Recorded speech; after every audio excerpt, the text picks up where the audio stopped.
Oh my God तिम्रो त BP त साह्रै लो छ है। तिमीले रेस्ट गर, म डाक्टरलाई बोलाएर आउँछु ल। रेस्ट गर है।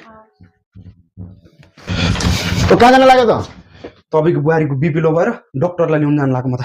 ए पर्खी जानु पर्दैन डाक्टरको, म ठिक गरिदिन्छु बुहारीको बिपी। हिँड दाइले पनि जोक गर्नुहुन्छ, तपाईँले कसरी ठिक गर्नुहुन्छ? हिँड्न हिँड, म गरिदिन्छु। साँच्चै हो दाइ? हुन्छ हुन्छ ल। कहिले त हेरौँ ल त दाइ। ए साँच्चै नै लो रहेछ है। दाइ यो मेसिन के माइतबाट ल्याएको? इन्कम माइतर ल्याएको दाइ। ए इन्कम माइतबाट ल्याएको। फ्रिज जस्तो यो पनि त्यस्तै बिग्रेको त होइन? 3 महिनामा बिग्रेको होइन उसको माइतबाट ल्याएको फ्रिज पनि? यो त ब्रान्डेड खुब हेप्नु रहेछ। यस्तोलाई ब्रान्डेड भन्छन्। ब्रान्डेड भनेको तिम्रो दिदीले ल्याएको पो ब्रान्डेड त। त्यस्तो राम्रो फ्रिज हेर, अहिले पनि त्यही फ्रिजमा हालेर पानी खान्छौ चिसो, त्यसलाई पो भनिन्छ त ब्रान्डेड। दाइ यस्तो बीपी लो भएकोमा तपाईँले के भन्नुहुन्छ कि बुहारीलाई?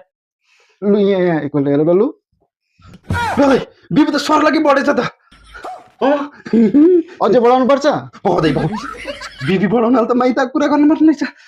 कन्ट्रोल हो, यहाँभन्दा बढाउन मिल्दैन दाइ। पुग्छ यति हुन्छ है। ल मुटु नि खर्च। थ्याङ्क यू दाइ, thank you. Oh my God, सरम बढेछ।